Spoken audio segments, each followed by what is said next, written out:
right, hello everyone. We have another exciting Friday IOTA Talk ahead of us. This time we have a pretty amazing intro made by Max and Igor, so really amazing job by them in making that intro. So maybe just a quick recap of what we are trying to do with these IOTA Friday Talks, right? Basically, we have the biggest and most difficult upgrade in IOTA's history ever ahead of us, right? Chrysalis. And because there's so much happening, because we are basically completely rewriting the entire protocol and the entire stack, starting with the libraries, starting with the wallet, starting with the integrations and all of the products that are building on top of IOTA, right? Everything is fundamentally changing.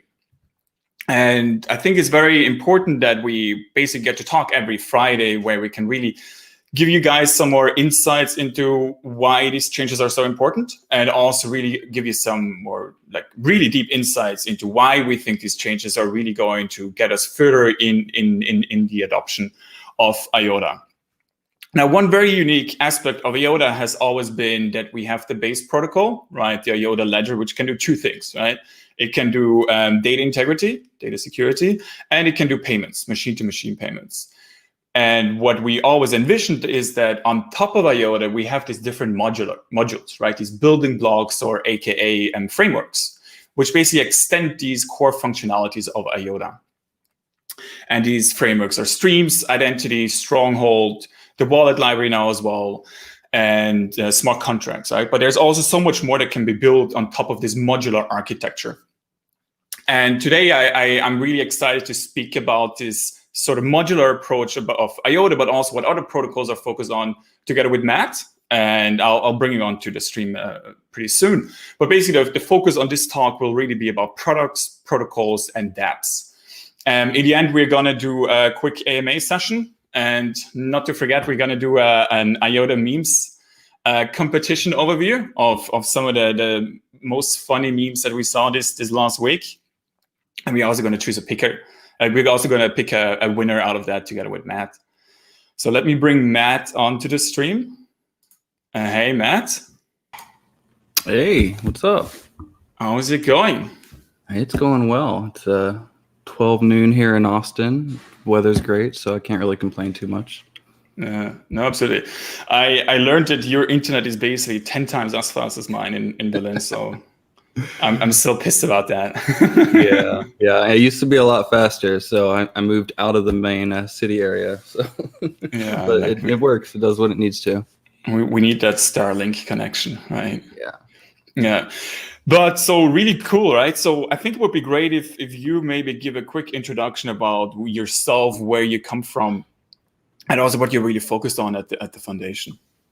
Yeah, so I'll give a little background on myself and how I came to IOTA.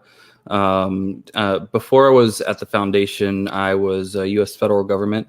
So I worked at the National Security Agency for about 8 years. I was a U.S. Army active duty combat veteran, so I've got some diverse experience in there. While I was at the agency, I was mostly focused on cybersecurity and cyber operations. So I had a strategic and a technical role. And that gave me a lot of insight into a lot of different perspectives of systems and how networks operate and things of that nature. Then I got out and I worked for General Dynamics for a few years at the Department of Defense Cyber Crime Center. I did digital forensics there, and I started my blockchain research. So I'm not like some of y'all where you've been in the industry since 2010, 2011. I don't have that extensive amount of blockchain experience, but I really started to pay attention in about 2015 to 2016. And I looked at a lot of different protocols, and I published some internal papers and got some good feedback on it. But what it really came down to is there's a lot of really interesting things that you can do with blockchain, but I saw that it was limiting the fact that you have to rely on value to do most of those things. Right. And I was looking at it from the data perspective. How can we secure systems? How can we make better networks? How can we build systems that work and don't always have 0 days and bugs and things that can be exploited and always have a way in, and just kind of re-architect that stack. And when I was going through my research, I found IOTA, and that's something that it did different, that really kind of appealed to me and my background and what I wanted to do. And it solved a lot of the problems that I saw around, how do we do different things with data? How do we build different systems with identity?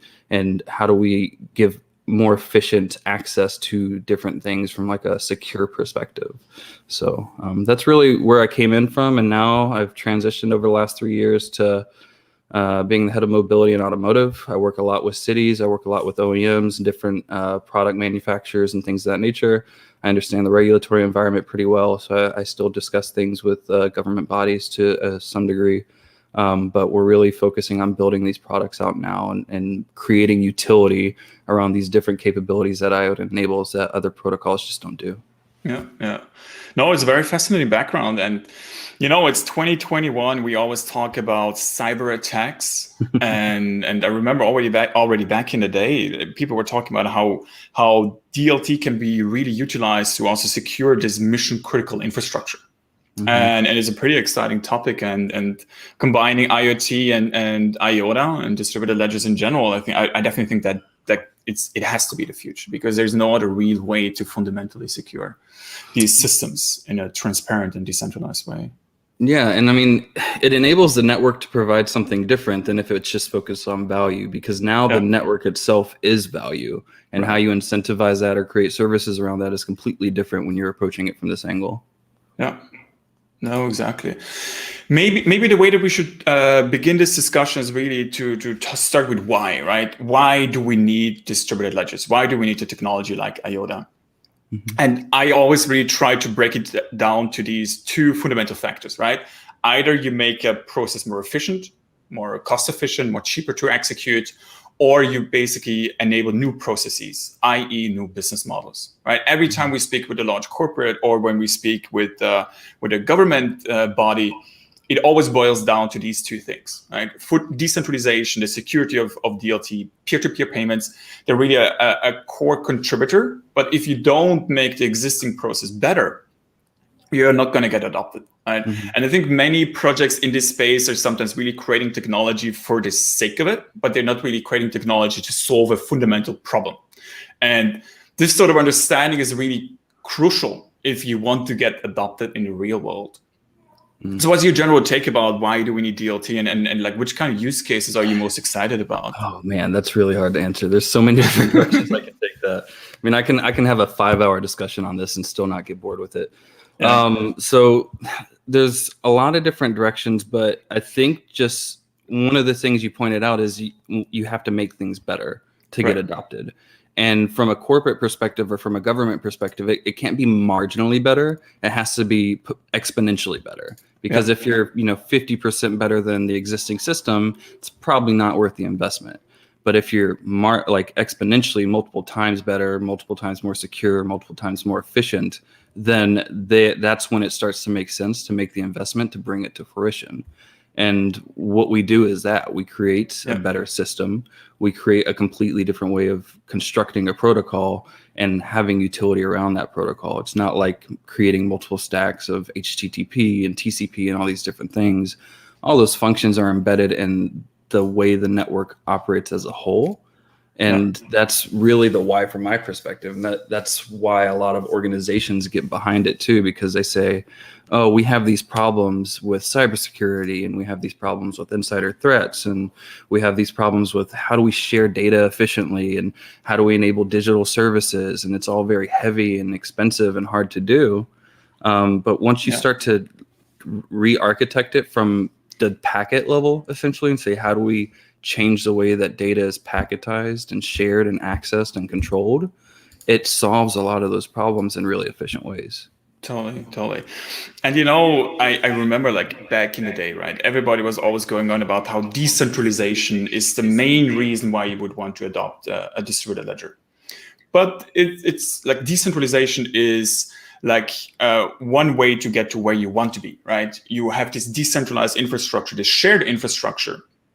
And because it is shared, it is much cheaper to adopt, and it's much more secure. And this cheap or this cost factor and the security factor is why DLT will be adopted. It's not going to be adopted because it's decentralized. I think that's one key argument to make. And even though some people might argue like, hey, like we need to be decentralized for the sake of decentralization, it's really just if you make the process more secure, if you make the process cheaper to execute, then you're going to get adopted.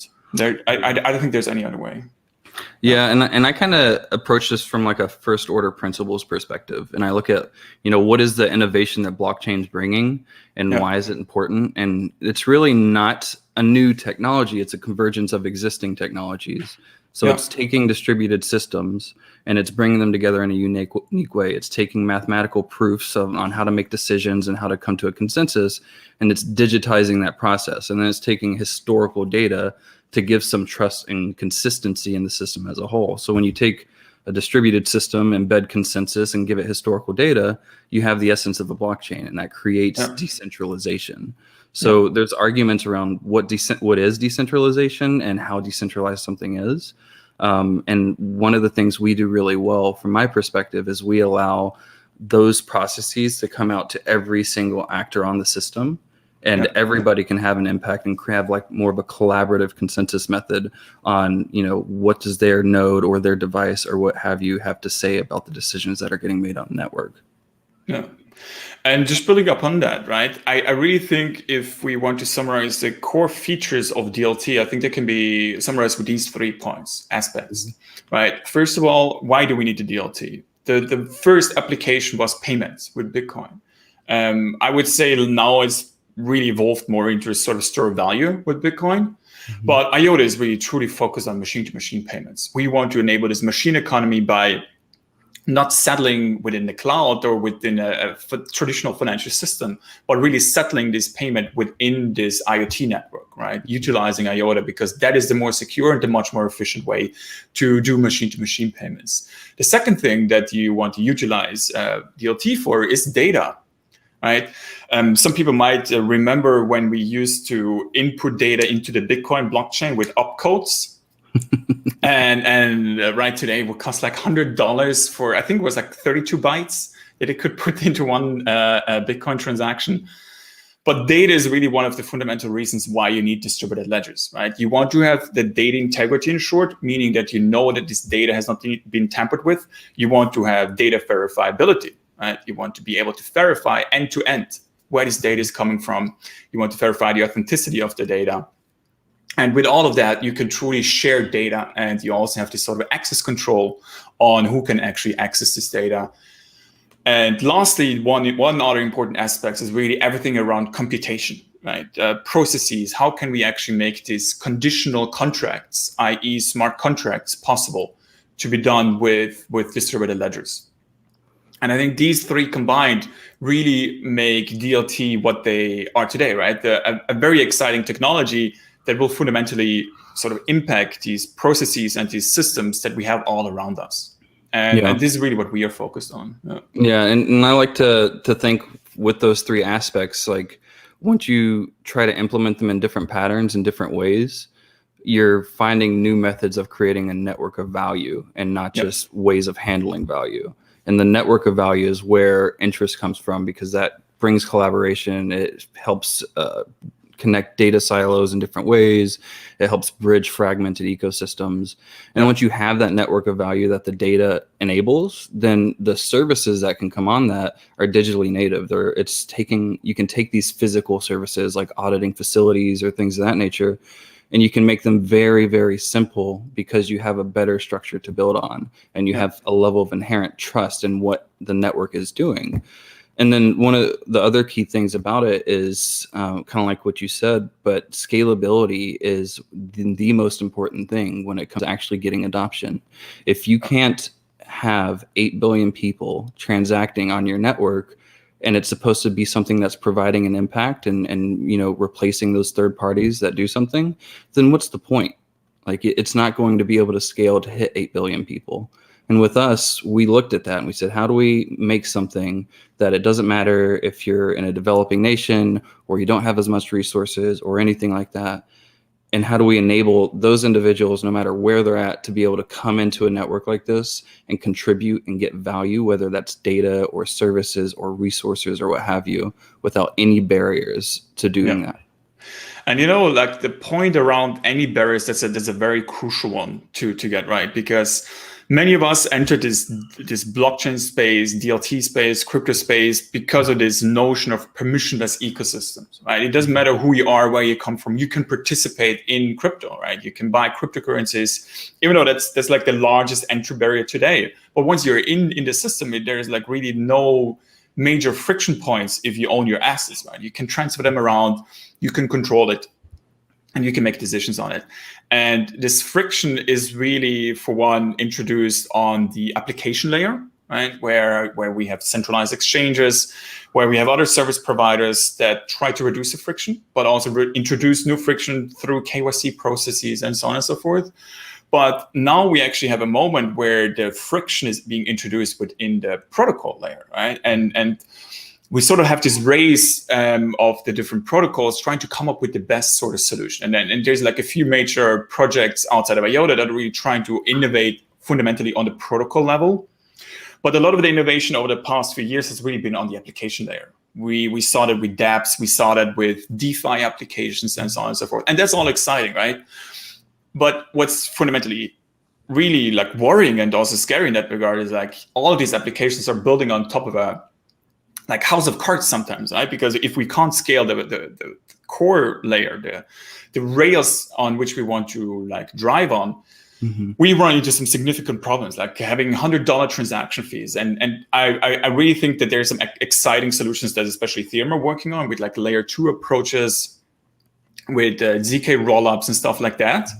But this like protocol innovation is really what's most important at this stage in the DLT space, I would say. Yeah. And that actually brings me to this interesting article from 2016, right, before the major hype. And I remember that everybody suddenly started speaking about fat protocols. And just to give you like a quick summary on this article, right? If we compare Bitcoin or cryptocurrencies with like the major other protocols like TCP/IP that have really enabled the internet, the major difference is that you could not invest into the protocol itself, right? You never heard anybody say, hey, I invested into TCP/IP. TCP/IP was a research project funded by the US government, and it was then further developed by universities and so on and so forth, right? There was no real financial interest in it directly within the protocol. That means that most of the value with the internet was derived on the application layer with Amazon, Google, Facebook later on. All of these were applications that are building on top of this core protocol, which is TCP/IP, HTTP, and so on and so forth, right? Now, with the distributed ledgers and cryptocurrencies in particular, it's sort of the opposite. Now you can actually invest into the protocol. You can invest into this sort of new infrastructure layer and these new like DLT architectures, and you can actually directly benefit from the adoption of it, right? Because you're also helping to get it adopted, and you think that in the future it's really going to fundamentally change something about society, right? Yeah. Can I say something real quick? The main hypothesis of this article is basically that the core protocol, like the value of the core protocol, will grow faster than the sum of the applications on top.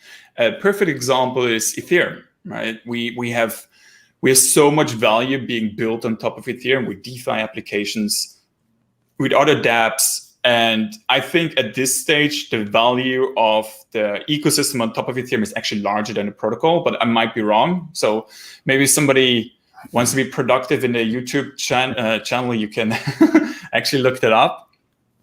But the hypothesis is still the same, right?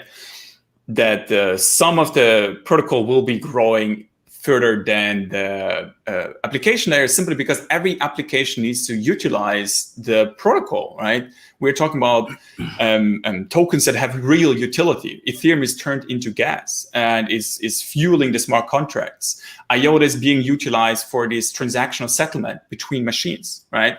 And as such, even if there's large applications on top, the base layer will always grow consistently with the adoption of it. And I think that's a very exciting view on the market and how DLT and crypto is very much different than the internet itself. Yeah. And one of the things you mentioned was like how the internet came to be and where the value from it came with Amazon and the applications. But there's a key point there that really highlights the importance of what we're doing here. Because if Apple and Compaq and Dell and HP and all of those hadn't made access to the internet available first, then the applications would have never been valuable. If only the universities had access to Amazon, it wouldn't be what it is today.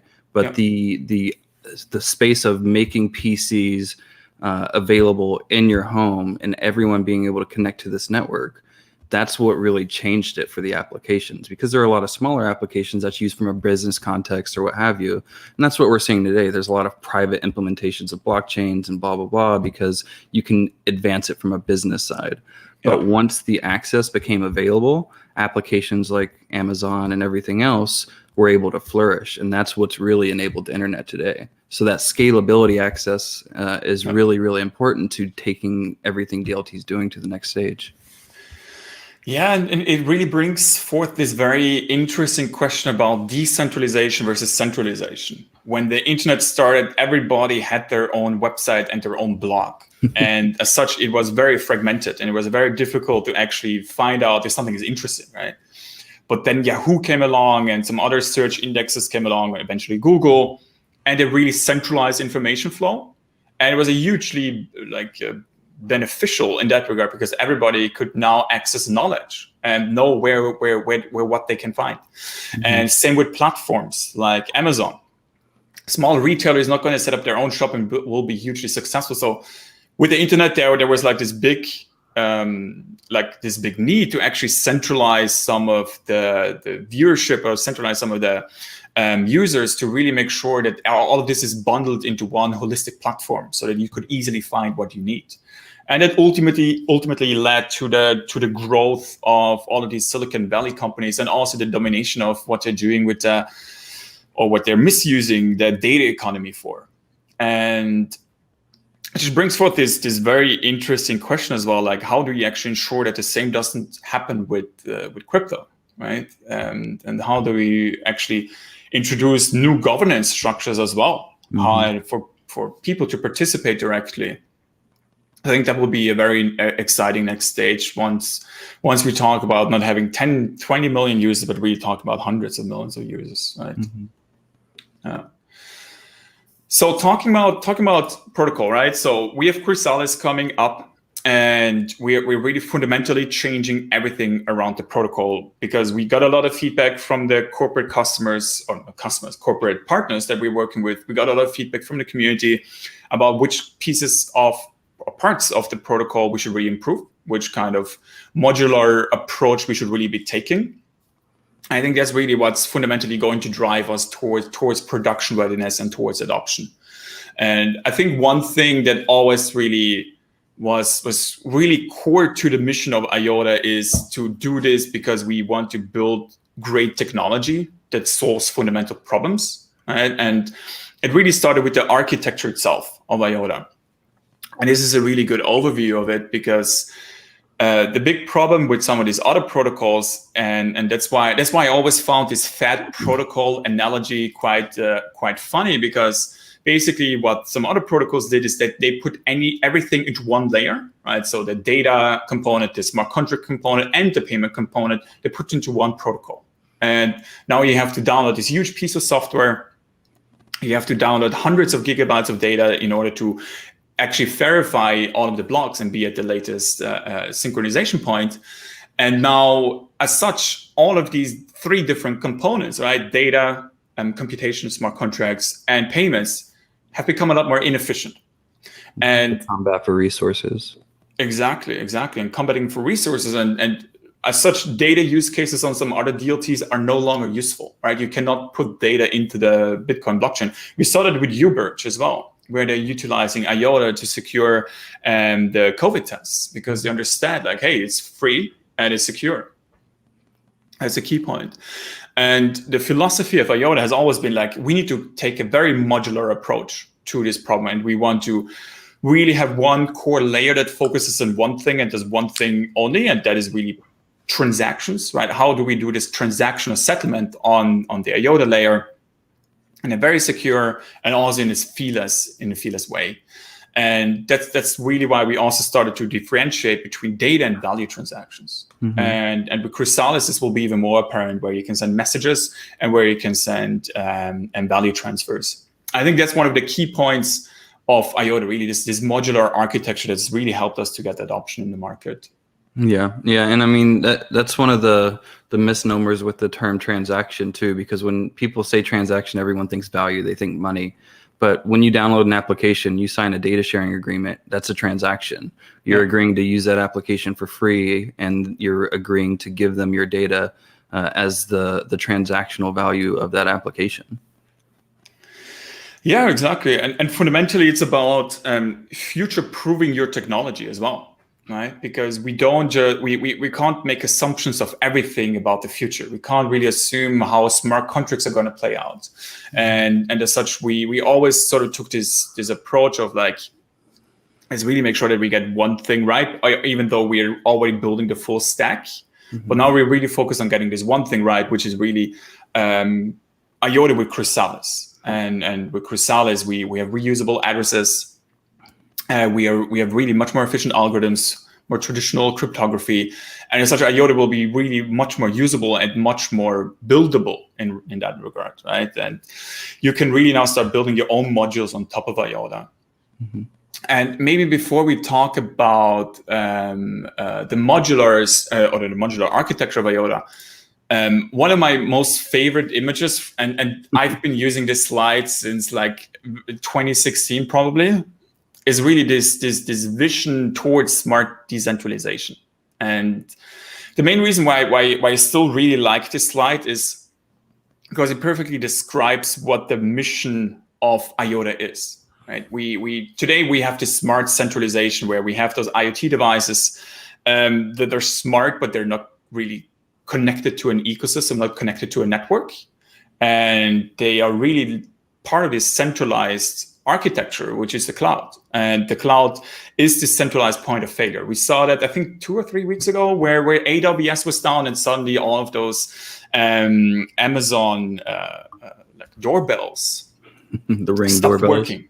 Yeah, exactly. And it's just crazy, right? How we can build mission critical infrastructure, or also very personal infrastructure, which is your smart home, with this architecture. And this is really core to the mission of IOTA, that we have this smart decentralization, right? Decentralized technologies that build much more fault tolerant systems. And I think especially in mission critical infrastructure, like from your background, I definitely think that this is key to the future. I would say this. Yeah, and I think smart decentralization helps a lot with risk mitigation too, which is something that companies are very highly keen on. You know, how can we make transitions into these new technologies and things of that nature, but still manage the risk that's involved? And when you're talking about critical infrastructure, the risk there is so much higher than if you're just providing a new product or a new service, because that's your power, that's your water, that's your transportation grid. You know, that's how you get the food to your grocery store, or your market, or what have you. So you need to make sure that the steps you're taking are very purposeful when you're updating something like critical infrastructure, and you're not introducing a host of new vulnerabilities, which happen when you do something like a cloud integration, because we see it all the time. We see Tesla owners get locked out of their cars for over an hour because the cloud went down. We see Office 365 go down because Azure went down for 2 hours or something like that. So we have these services that are starting to become pivotal to how we live our lives and how we, conduct our day-to-day experiences. And they're reliant on someone else controlling our access to that service.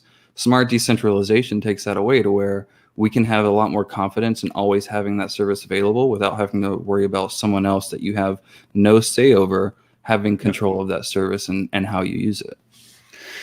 Yeah, exactly. And we are so deep into IoT, and we work on these very exciting use cases with large companies. But if I were to build a home right now, I would say connect everything with wires. I don't want any smart home technology in my home.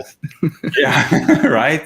Because it's kind of scary just thinking about the possibilities that are out there if your devices are vulnerable, or because sometimes they even have remote access control for updates and stuff like that. And if that is exposed, it just like creates such huge risks. And it's kind of crazy. Like even with smart TVs, I'm sometimes like really worried about Yeah, that. the new ones come with like Alexa built in, so they have microphones and cameras listening and watching. Oh my god! And like there were sometimes I think I saw once this patent where they were like, hey, we're gonna optimize our ad network based on the voices that we hear in the background, based on what people are saying. And it's just so crazy, right?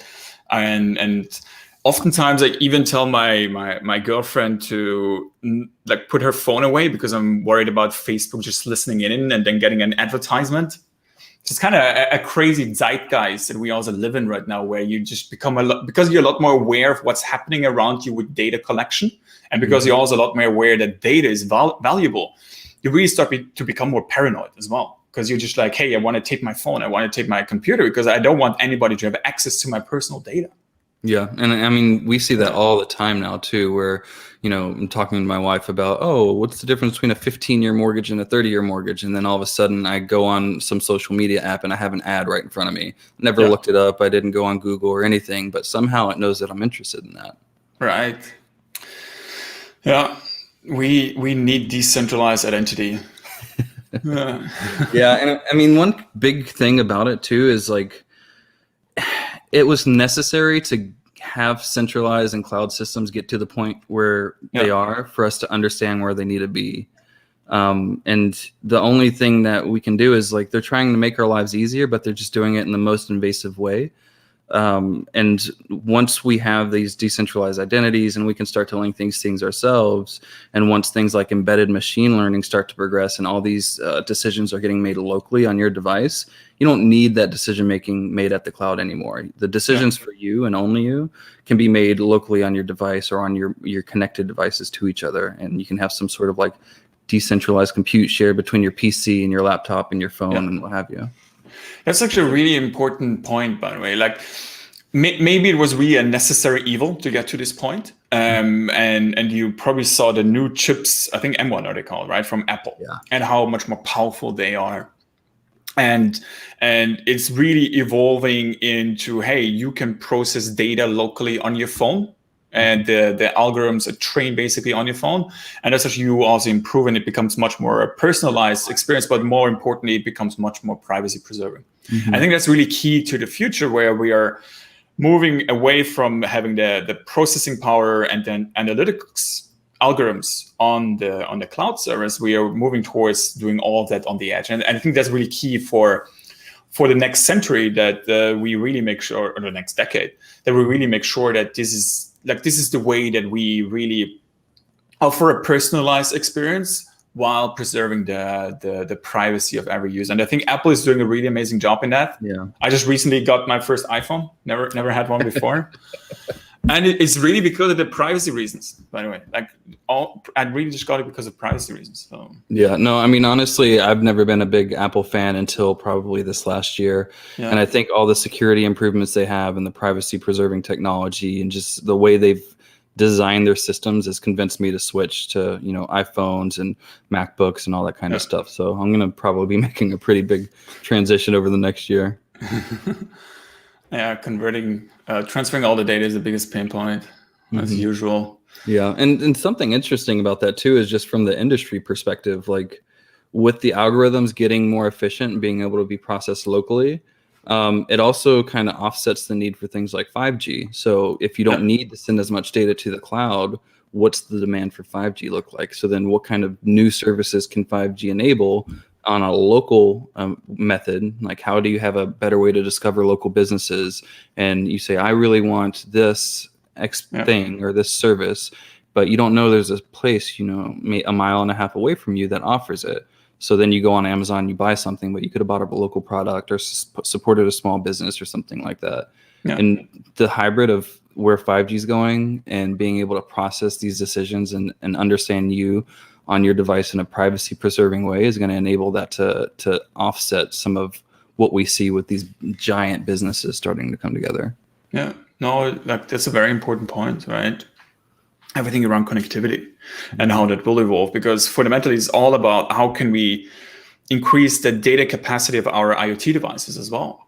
and because they're the ones that will be there's going to be hundreds of millions of IoT devices transferring data somewhere, and there's always like edge computing where we have these computing stations. I think even Dell is working some of them, right?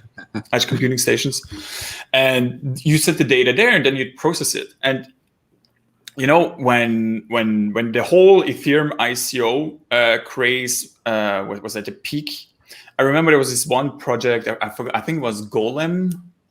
Basically, what they did was decentralized computation. You basically offer your processing power to any kind of algorithm, to any kind of data. And I think that's a very fascinating concept, because that is really what's going to enable also IoT to take off even more. Right, but I think that project actually never took off, and I have to look up why, actually, because it's such a fascinating use case. But I remember researching that one when I was at DC3 as well, and thinking about it from like chain of custody and IoT integrations and how to have a better understanding of your supply chain and stuff like that. Yeah, like I don't know, lots of crazy stuff happens in crypto. Every day. Yeah. So I think this point we already pretty much summarized. Let's maybe move over to products and frameworks. As we already mentioned, IOTA is really this like foundational protocol which primarily does transaction settlement of value. Value being data and value being tokens, IOTA tokens. Now with Chrysalis, what we are introducing is also color tokens, i.e. tokenized assets, where you're now able to represent any kind of physical asset. Like think about having an art piece, and this art piece can now be represented in the IOTA ledger, and now it can be exchange ownership, or it could be real estate, right? A share of ownership in a hotel or something like that. Or it could be IoT assets, devices, a mobility sharing fleet. All of that can be represented in the IOTA ledger as well. And then on top of that, we now have these very exciting frameworks that we're building. Maybe Matt, you wanna go through them?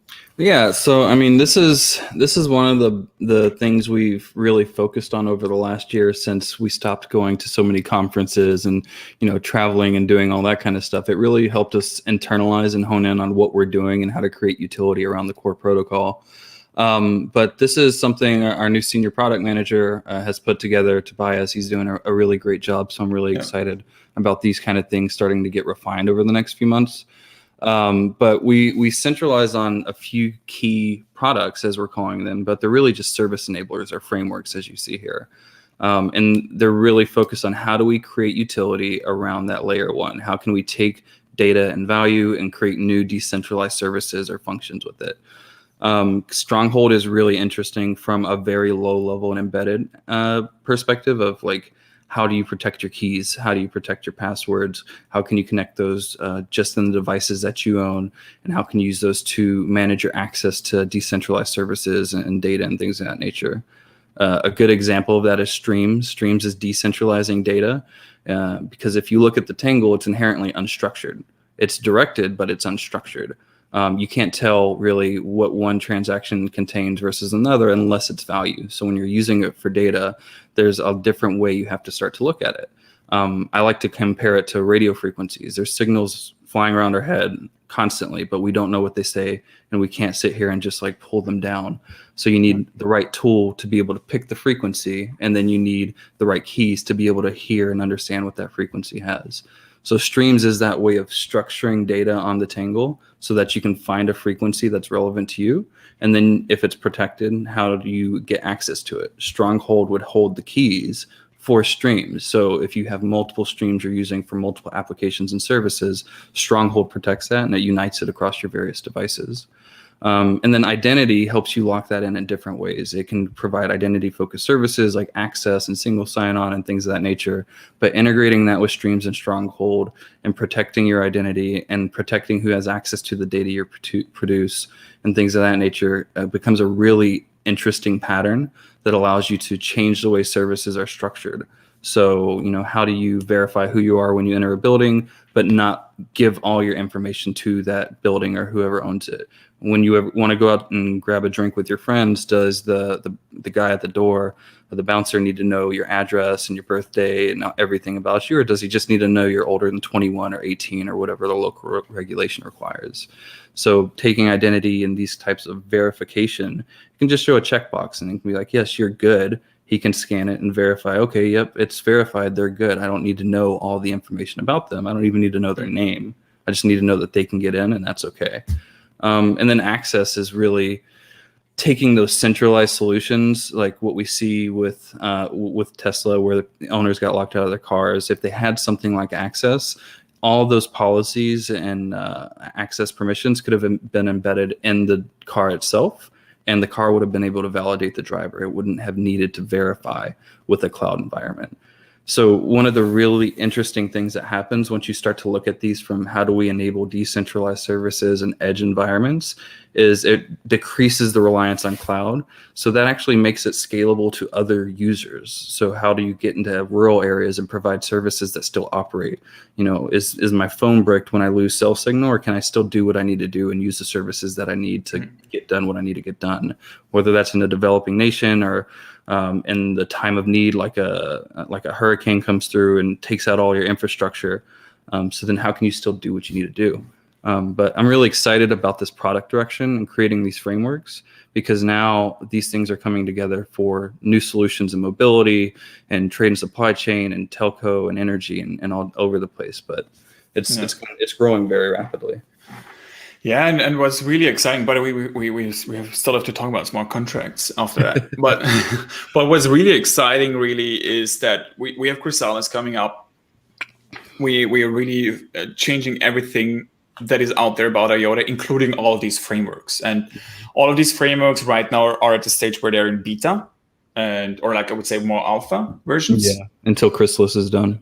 Exactly. And so now with Chrysalis, we're going to have them all moving over to beta, right? Because now they are really becoming more ready for real products to integrate them. Mm-hmm. I think that will be a very exciting transition also for the protocol, where today we have some interesting use cases like the car wallet or the certification use cases, but now with access, identity, streams, smart contracts, and also Stronghold as an enabler to all of them, I think we're going to have such a plethora of new use cases coming into the IOTA ecosystem, and I'm really, really excited about that.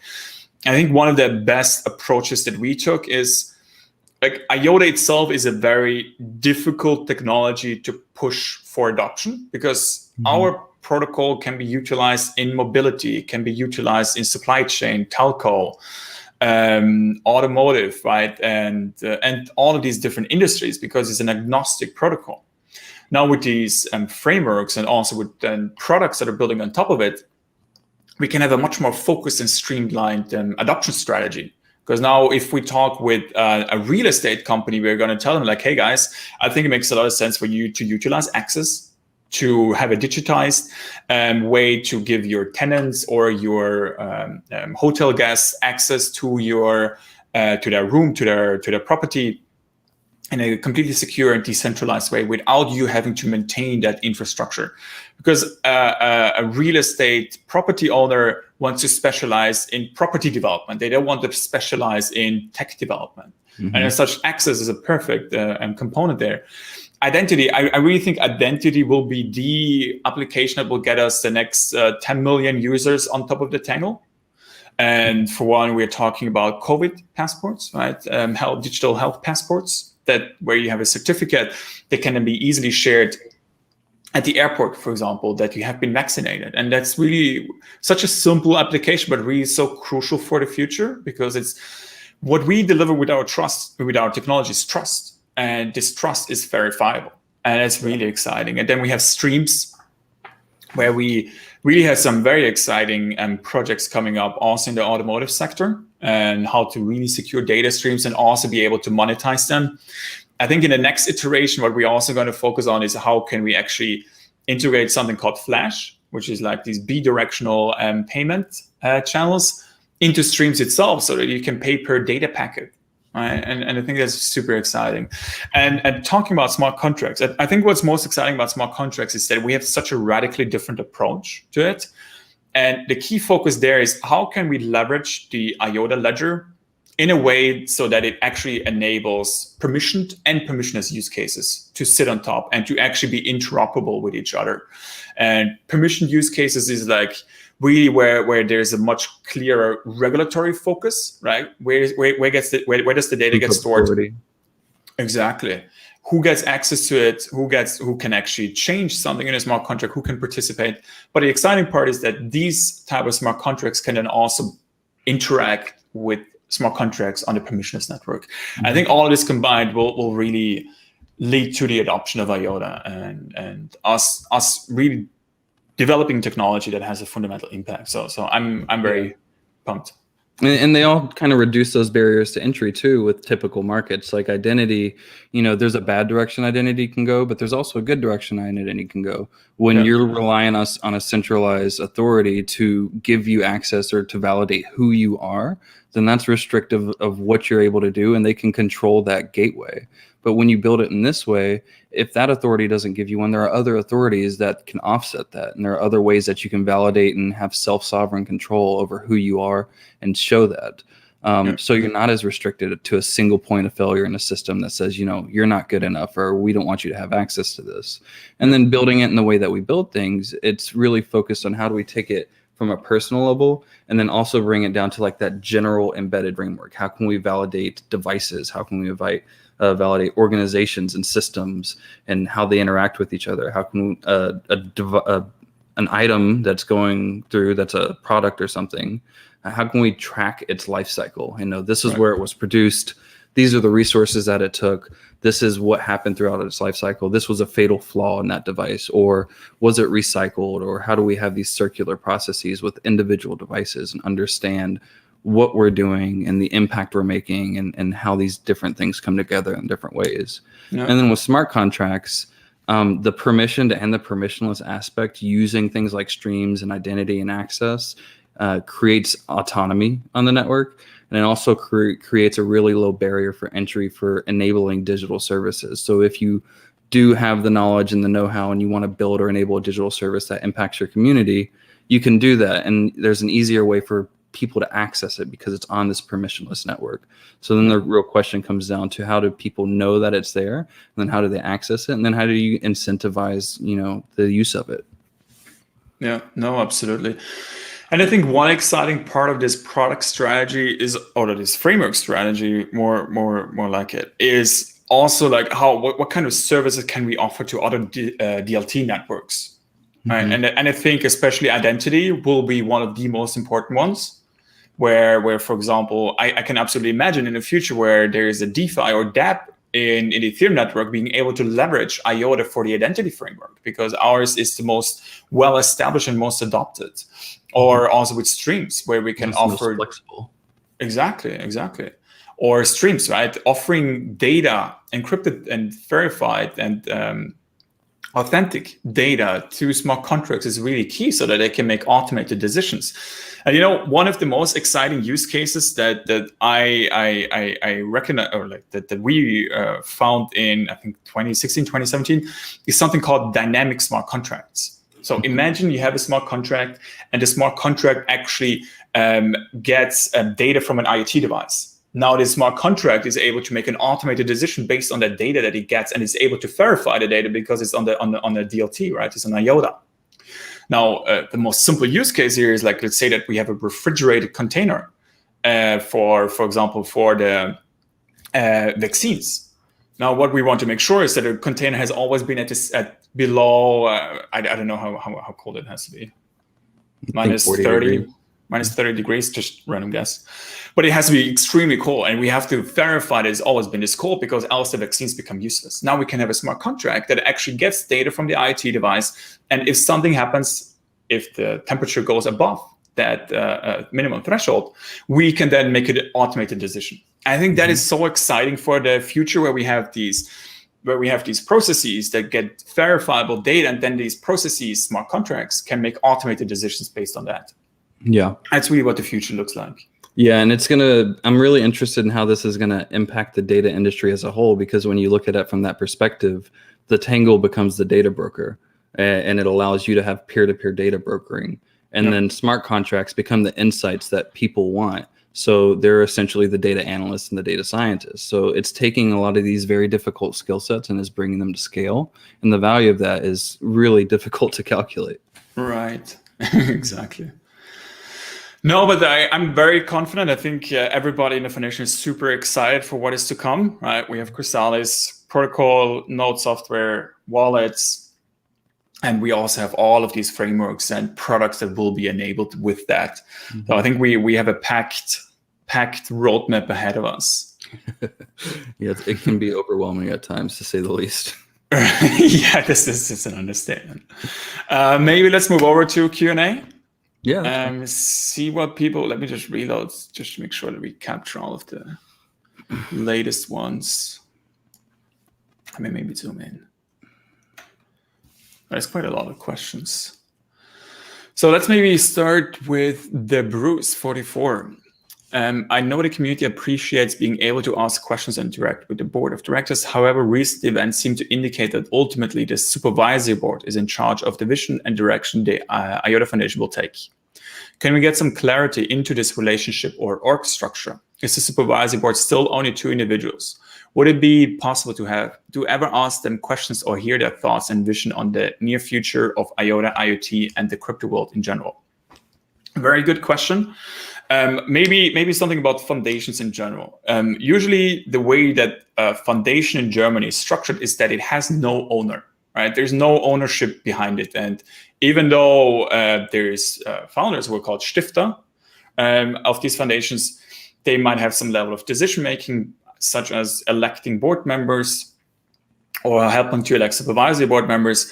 But the point of a foundation is really is that it takes a life on its own. And very importantly, that those 2 different boards serve very important functions, right? The board of directors is there to do day-to-day business, is there to set the strategy and the vision of the foundation. And the supervisory board has this oversight functionality. And if you look at our statute, the supervisory board is really there to approve the budget, which also always includes sort of approving where money is going to be spent on, right? So that's very important, so that the board doesn't just unilaterally decide to put money into wasteless activities. And is also there to audit choose the auditors of the company. Those are the 2 main functionalities of the supervisory board. The third functionality is also there to provide this oversight and to basically intervene if certain decisions need to be made. And the strategy and the vision and the mission and all of that is still defined by the board and by the foundation itself.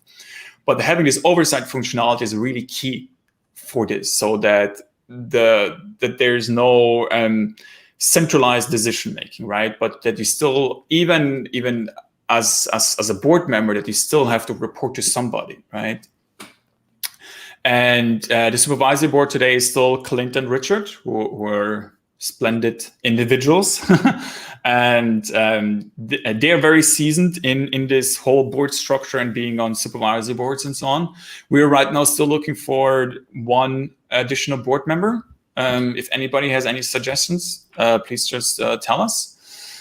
And the last question is if you could hear their thoughts. Like, I would absolutely think it makes a lot of sense to actually involve them in some kind of Q&A session. I think that would be a pretty good idea. We can try to plan a future IOTA talk and have 1 or both of them on to have an open discussion. Yeah, exactly. But yeah, fundamentally, like, this governance structure is really key to enabling foundations, because a foundation has a very important social purpose. And the social purpose of the IOTA Foundation is open source development of the IOTA protocol, the sort of products and building blocks that we build on top, and also this research, development, and education. And if we make decisions that don't fit that agenda of the foundation, then the supervisory board basically has to intervene. And it's as simple as that. There's a lot of talking about earning money by renting your mana out. That sounds to me like we can expect to have a network that is congested a lot. if you expect to have a network that is very rawly congested, isn't it wrong to sell the idea of earning money with your mana? So I think fundamentally we have to, first of all, some premise here, right? Mana is the rate control mechanism of Corticide, and I firmly believe that is probably one of the key innovations of Corticide, and that we have to be most proud of. That is really going to enable the adoption of the protocol, and that really actually makes it feeless. It's actually going to be a meme afterwards about that. But but everything around Mana, all of you should understand that we are right now implementing it in GoShimmer, and once that's ready, in a few weeks or months, we are definitely going to do a lot of effort in educating all of you in terms of what Mana means, what it does, and also how it works, obviously. Yeah, and these kind of things will be tested as well. The research team will go through and try to find holes like what are being pointed out here and verify, what actually happens in that situation. So, but we can't really make a lot of assumptions until you have it to start testing it. Yeah, exactly. And I think it would be very exciting for all of you to also participate in this Corticide testnet. But we're doing a lot of thinking also how we can lower the entry barriers there. But Mana really only comes into place when there is a lot of throughput in the network, right? Let's say that we can do 1,000, and at a certain point, Mana comes into place to be this rate control mechanism. Now, the whole point of Mana is that it's not a currency, is not supposed to be traded. It's simply there to give those that have the biggest stake in the protocol, meaning token holders, to give them access to the scarce resource, right? Mm-hmm. And there's definitely also some thinking around how we can actually make some Mana faucets, right? How you can distribute Mana. But also like how you can actually utilize proof of work when you don't have Mana. So we fundamentally really lower the entry barrier there. Yeah. And one thing too is like the balance of Mana and ensuring that specific nodes or parties can't get a large enough stranglehold on it to create a barrier. That's something that's being discussed and like how we figure that out. Yeah, exactly. And the whole discussion around earning money with Mana is really primarily around this thinking around doing Mana marketplaces. Now, the main reason why we're thinking about that is really because of corporate partners. Now, if you think about crypto today, right, we have some discussions around the regulatory clarity. We have some discussions around big companies or stock listed companies actually allocating part of their balance sheet into crypto. But many industrial companies are still not comfortable in holding cryptocurrencies. And that's like a given. Whenever we speak with them, they're like I don't want to lose it. Right? And so it will take definitely some more time for them to be fully comfortable in holding crypto. Now, what our thinking was here is like, why don't you make it possible for them to simply purchase what they need in order to enable their use case, which is Mana, so that they don't have to hold the IOTA tokens. Now, those other companies that actually want to really believe in the protocol and are actually able to hold IOTA tokens, and they're comfortable in doing that, they can just purchase IOTA tokens and through that get access to the network. And obviously, the whole vision of IOTA is to be fully scalable. So Mana is also a sort of approach that we take right now with Corticide to distribute this scarce resource. But we're already working on sharding and all of that to really make sure that the network will be fully scalable. I just saw this comment. I would honestly be deeply disappointed in Dom if this does not get addressed in the talk. So Nimrod 21, I hope that you're happy. I'll complain on Discord. Next question. What will Mana look like in a sharded network? How do you make sure that Mana doesn't get directed to a specific shard to be able to have majority of Mana? I think this fundamentally also has to do with the way that the tokens are being transferred to the shards. So that I would assume that in the shard you then generate the Mana with those tokens.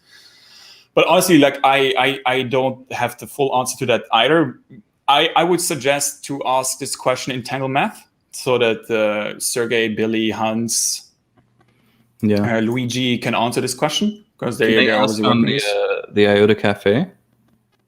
Oh, or IOTA Cafe. Yeah, that's also a good idea. Yeah, because that's where a lot of the research discussions are centralized too.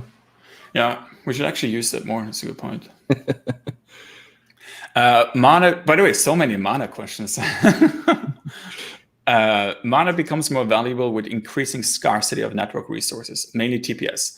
Why should someone with a lot of mana not use some of it to congest the network with pointless spam? This would increase the overall demand for mana so that the remaining mana can be sold for higher profit. Now, whenever we think about attacking a network, we also have to think about the cost of these attacks and the potential rewards. I fundamentally believe that with mana, we have a way to distribute a scarce resource, which is the throughput in the network. And mana is not supposed to be this highly tradable market where large holders are going to be benefiting from, like, for example, staking. And they're going to get more and more mana, get more and more power in the system. Because I firmly believe that's really not what's going to happen with IOTA and with mana. Mm-hmm. And what could happen in this case is like another large holder might just be also spamming, right? And is actually going to distribute mana at the lower cost and stuff like that. Like, I really think that we will let it out. Like, we'll let the market decide and make decisions on how these things will work. But fundamentally, the end goal of all of this is to introduce sharding, is to really make sure that all of these bottlenecks are actually removed within the protocol, and so that all of these attacks are also not possible. And it's also about what, like if I'm a large holder and I want to spam the network, like what is the incentive of that? Because fundamentally, it would also mean that the protocol itself becomes more useless, and as such, also the value of my tokens will go down. Yeah. That's one of the interesting things that's going to come from sharding and mana together, because the network value is going to be proportionate to how much is being transacted or propagated throughout that network. So when you have sharding, and if one network is very expensive or has more congestion, then it would balance out with other shards, because the mana would then start to transition to that shard, or the activity would transition to that shard, which would balance the market, because it would be more efficient to operate on. You would be able to get your data or value transacted wherever it needs to go at the appropriate latency, essentially. Yeah, and like I'm super excited about what the team has been working on with data sharding. I really think that will really give us a lot of new potential for real adoption. Contextually defined networks. Oh yeah. I get really excited about that. Next question. Wait, where was I?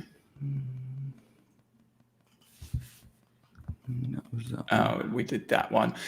Guys, if I may give a suggestion, try to make new developers enthusiastic about programming with IOTA. Give them tools and ways of getting into this. Show them the right direction. We just had this discussion this week. Yeah, exactly. Like that's really an important point, and I really believe that with Chrysalis, with everything that we've been doing, with all of these improvements, that it will be like a new dawn for IOTA. It will be like an eye-opening moment for all of the other crypto projects and haters as well, that we have really been we've really been focused on getting the most important thing right, and now we are really getting it fundamentally right. Yeah. And that will get new users onto the network, but it will also get new developers into our network. And if you saw all of this here, all of these different frameworks, like if I'm a developer and I look at what IOTA has to offer, it's just absolutely exciting to think about what you can really build with IOTA after we've implemented all of these into beta and push them out in the market. So developer onboarding, developer documentation, so on, that's really key to our mission with Chrysalis. Yeah. Mm-hmm. Yeah, I also think it's an opportunity for the community too, because that's a very needed organization in the ecosystem, something that compares to like an Infura, but offers a more decentralized way of getting in and using the Tangle, is a really good opportunity that I'm surprised no one has really capitalized on yet. Yeah, totally. And we want I really think the community can really engage a lot more also with that. Then, by the way, what is this one? Like I'm not going to click on that. And DOM said smart contracts will have a static fee. They can. How will big companies run their own nodes at zero fee? I think one of the key points that we want to get right with smart contracts is how expensive should they be? It's an interesting question. Like, how much should the trust or inefficiency overhead actually cost you? And I really think that with our smart contract implementation, there will definitely be some kind of market dynamics to figure out what that fee will be. But most importantly, it will be a static fee. It's not going to go up and down. It's not going to be fluctuating like the crypto market. But you can actually define a static fee by also utilizing, for example, IOTA tokens or other assets to pay for the execution in the smart contracts. Yeah, I mean, it's kind of like that decentralized service perspective as well. So when industries are going to get together and they're going to establish their own committees around smart contracts and the services that need to be decentralized and offered and available. So when you have all these different parties from a specific industry coming together, hosting WASP nodes and having a committee, then they get to define as a market the cost of that service. So it can be static, but it can also be changed as a smart contract is used more or what have you. But there's also the public service aspect of smart contracts don't have to have a fee. It's an option. It can be a static fee or that fee can be zero. Yeah, exactly. How will big companies run their own nodes at zero fee? Like permission networks, like you can run a permissioned smart contract committee on top of the Tangle. How will this static fee be okay if price of running VPS is bigger? Obviously, if you execute a smart contract, there's an overhead, and the overhead is trust and is inefficiency of executing it in a committee. So the market will ultimately decide what the fee will be, but it will definitely be much higher than it is to run a VPS. This question I answered. Regarding smart contracts, each contract needs one colored token. Wouldn't this be problematic for dust attacks, which are going to be protected by owning one MI addresses to send dust to? So making the dust proposal, thinking about how to actually enable tokenized assets and how to enable smart contracts is obviously key. I think fundamentally will just be to put the minimum of one MI in there. Our dust protection right now is temporary. But maybe we should actually spend the session next Friday to really talk about dust attacks and the dust protection and also the WotC side solution. So we'll talk about that in more detail then. But we have a solution to that. I remember someone from the IEF, probably Hans, saying that dApps will be possible to run on the Tangle. My question: will they run as smart contracts, or will dApps run as separate yet to be released module? Or will a dApp be a module on its own, such as streams, access, and so on? I wouldn't say that streams, access is dApps, like they're frameworks. Mm-hmm. Fundamentally, our focus is to enable dApps with smart contracts. And I would say that we can build a very exciting ecosystem on top of IOTA of smart contract dApps. So that will really be the key focus here.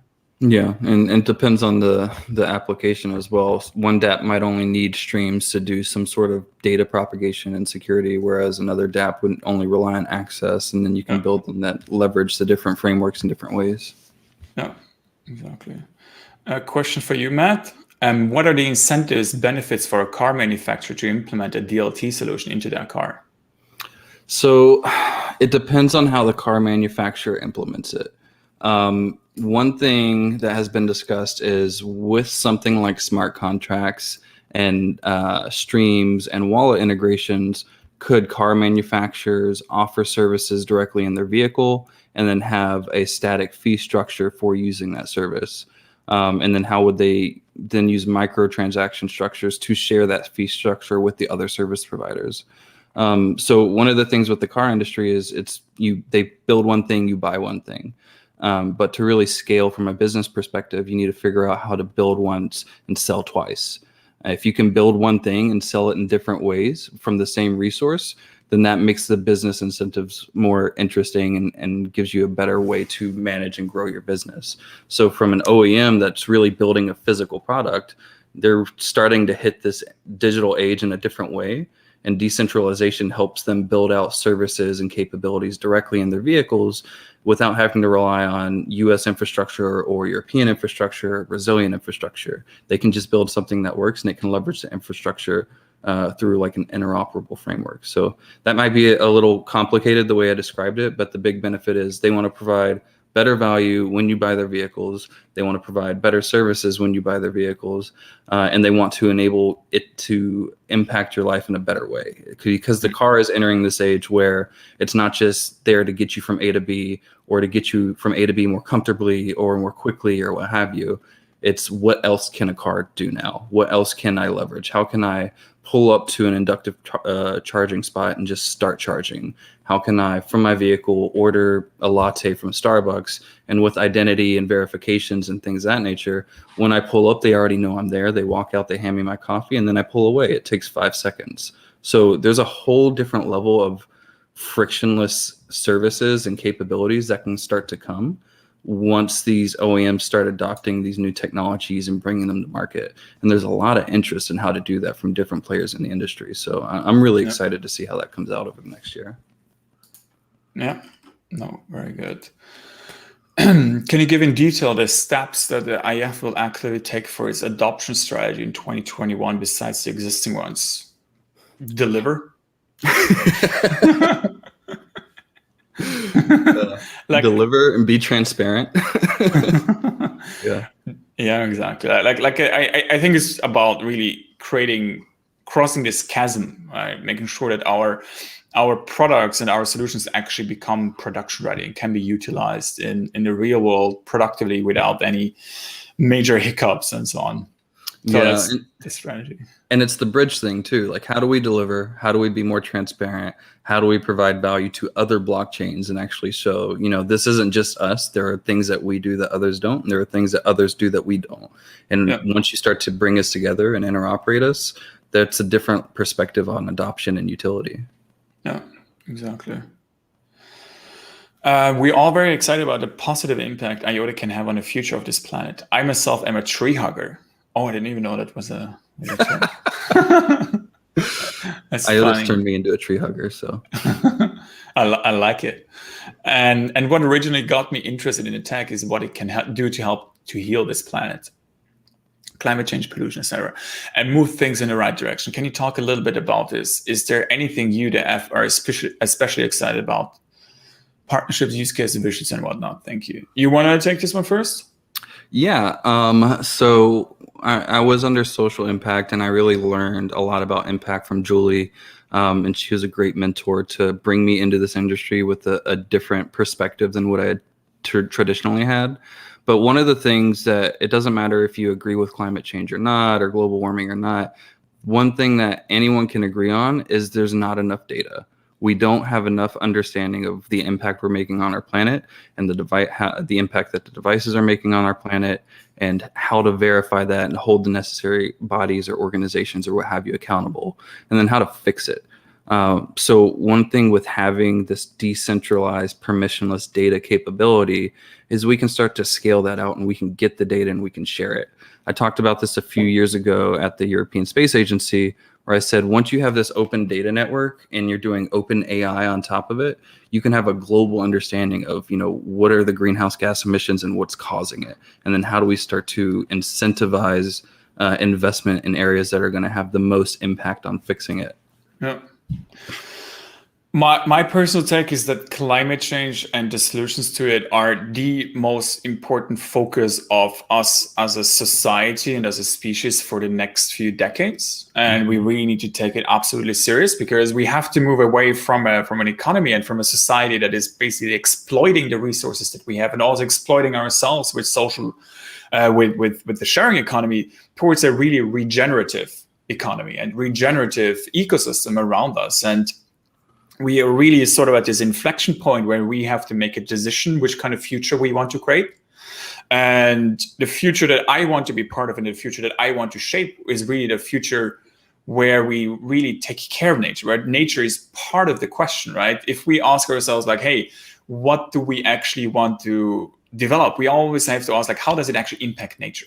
And if we want to build a new building, we always have to ask, like, how can we also build like a park around it? How can we involve nature into every sort of decision that we make?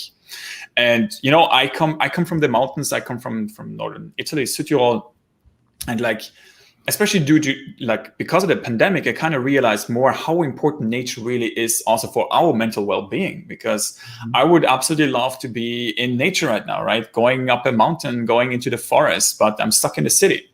And that just really makes you realize more and more how much we need to do to protect nature, because nature is really fundamentally important for our mental well-being, but it's really fundamentally important for the ecosystem that we have created. And I just recently finished reading a book which is called The Future We Choose. And I can really recommend everybody to read it. And I can tell you, the mission of the IOTA Foundation is to apply the technologies that we have to really come up with solutions to the problems that we have with climate, with societal issues, or with economic issues, right? And I firmly believe that we as a foundation can really, even though it might sound like cliche, but we really have an impact on society. And that's really what we are there for, right? That's what the IOTA Foundation is for.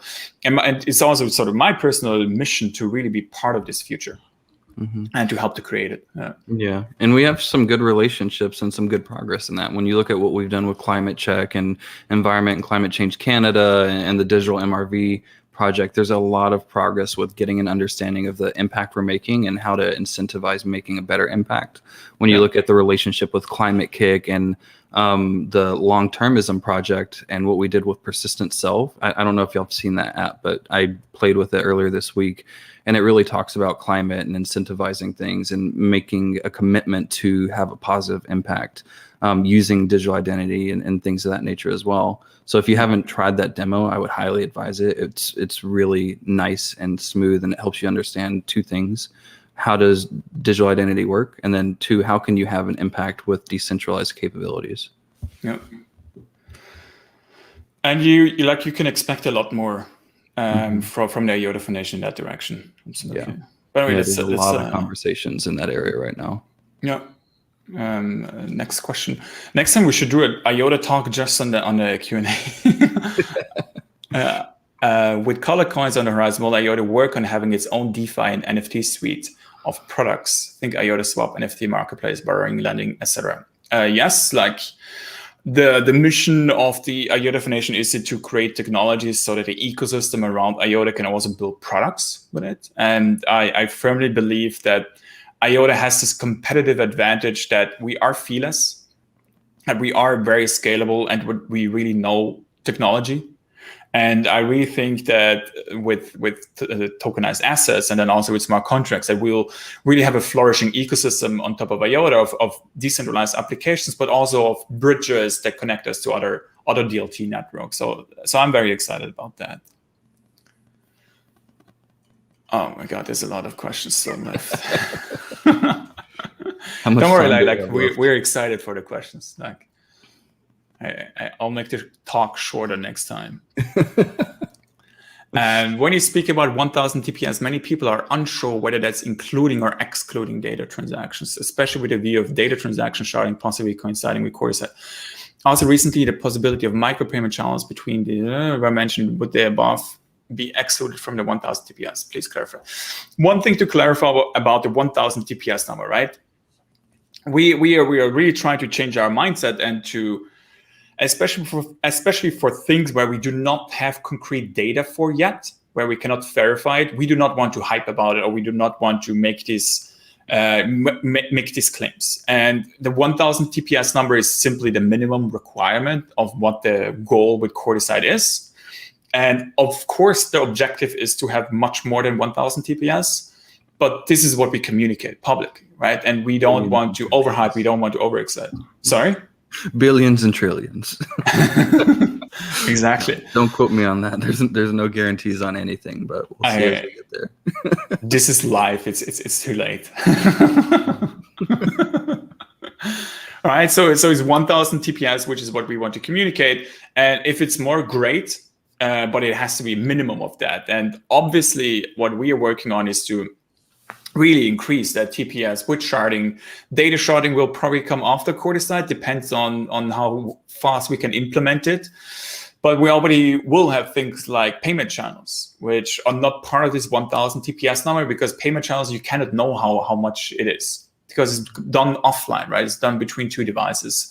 But just keep in mind that the TPS numbers in DLT are just like some absurd competition that people make, right? Yeah. And it's also very I would say dishonest sometimes, because some projects, for example, do a TPS test and they don't even do a signature validation.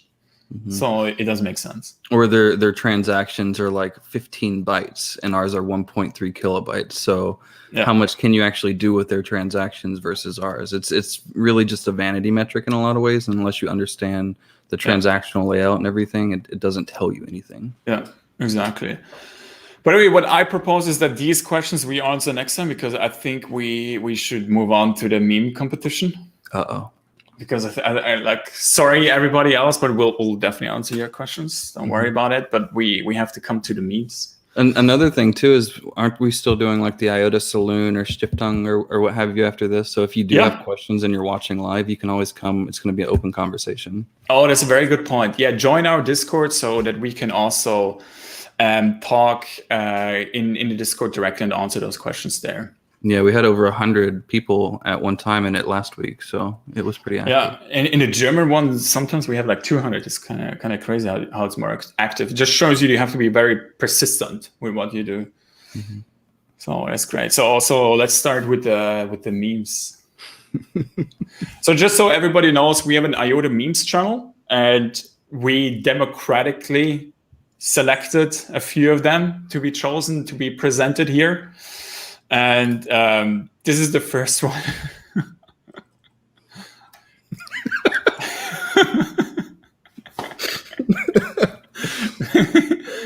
So basically, right? IOTA is a project that has humble beginnings, and we started with a pretty terrible GUI wallet, and which was really a pain in the ass to utilize. But we had a GUI wallet, right? So it was like 2016. That was the early days of everything. And back then, also the Tango was not the most efficient, I would say, compared to today, where we have where it confirms within 10 seconds, right? Back then, you basically had to reattach the transaction all the time, and so I would say this meme is for all the OGs that had to go through the pain of downloading the GUI wallet, of utilizing it, of reattaching the transaction 5-6 times for it to go through. This one is also a really good one, right? I like this one. Yeah. Right. We have Stronghold, which is the secure enclave for data, which includes seeds. And I really firmly believe that Stronghold is a technology that cannot just be utilized for IOTA, but that can also benefit other cryptocurrencies, but also traditional applications. Mm-hmm. And it's basically just IOTA, right? Playing with the evil security flaws. Get rid of those single points of failure and trusted execution environments. Yeah, cowboy style. That's my style. I don't have that right now. This one is also good, right? We have the speculation server, and the spec is always about, hey, when Moon, when Lambo. But what about the machine economy, right? We didn't talk enough about the machine economy today either. Yeah, honestly. Exactly. Like, we need to go back to spec. We took out the fees. What the fuck? Put it back. Crypto market fees. I think this meme really gets you to appreciate Corticide so much more, because the most important feature of IOTA is its feeless nature. And the only way that other DLTs work is with fees, right? It's their spine. It's their spinal cord. And if you take it out, the DLT networks no longer work. And that is also why Corticide took so long, and why we really had to put in all of this research and all of these collaborations with external universities to really figure out how can we make a protocol that is feeless in nature and that is true to really achieving full decentralization, which is very important, and also full scalability. Yeah, and doing it in a way that, we're looking out for people and we're mitigating risk, because if we just say, here's a solution, let's see if it works, then everything breaks. And that's not what we want. We need to make sure it works. So it's worth it to take the time it needs. Exactly. Like, this is absolutely one of my favorite ones and one of the most creative ones. Since we not named our software releases more after insects and nature, I personally am allergic to pollen as well. So I would be screwed. I mean, if you've ever been to Texas and you hit cedar pollen season, everybody's allergic. Oh my God, yeah. At least he's very committed and will continue to work in pollen. It's not holding him back. Oh, this one is also good, right?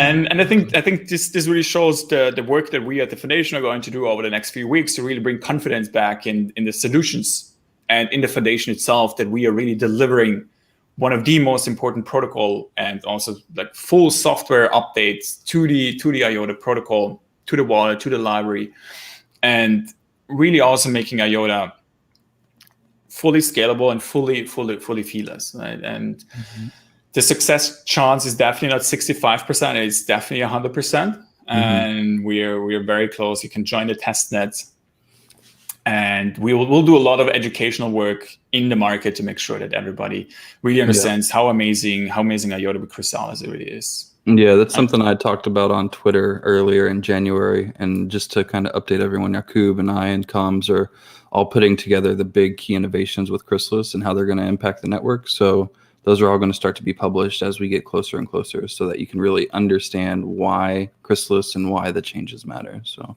we're working hard to make it simpler. Yeah, no, absolutely. And I really think that we'll be doing a lot of work over the coming weeks to also really have this tangible adoption, right? You being able to utilize the wallet, you being able to utilize your tokens for certain use cases. And I think that will be absolutely exciting as well. But back to the memes, right? So the best one for last. Are you ready? Have you seen it yet, Matt? I don't think I've seen it yet, no. All right, wait, let me play it. We are under attack!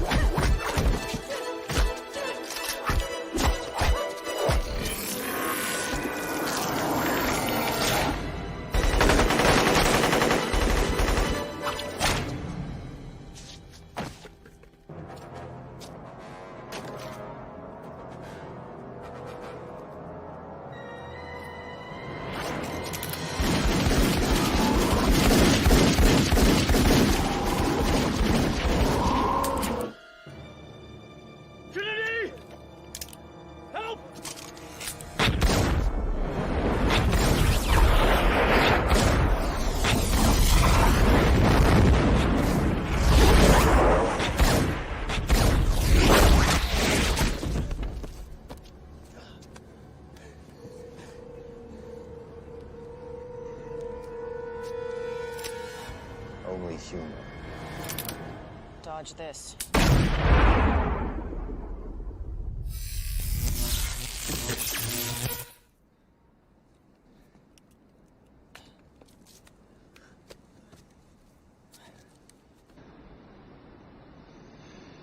Can you fly that thing? Not yet. Operator. Tank, I need a pilot program for a B-212 helicopter. Hurry.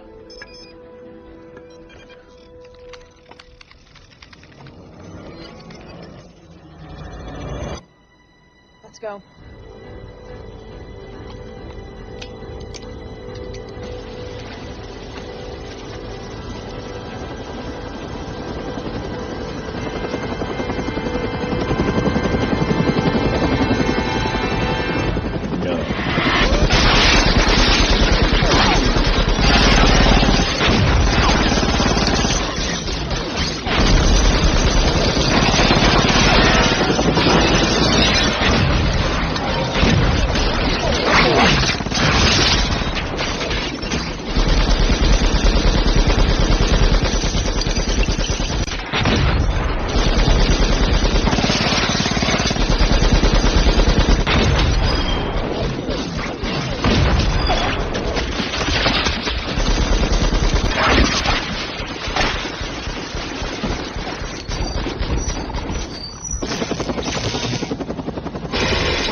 Oh, that was ridiculous.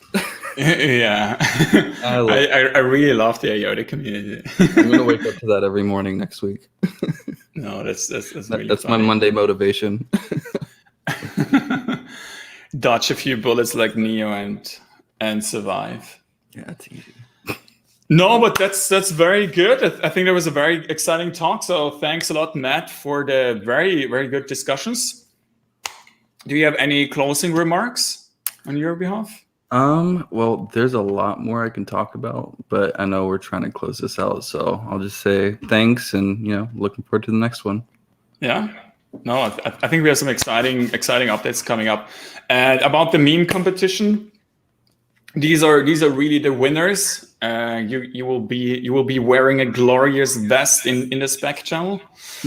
And without further ado, I wish you all a great weekend. Thank you for joining, and see you next week. Bye bye.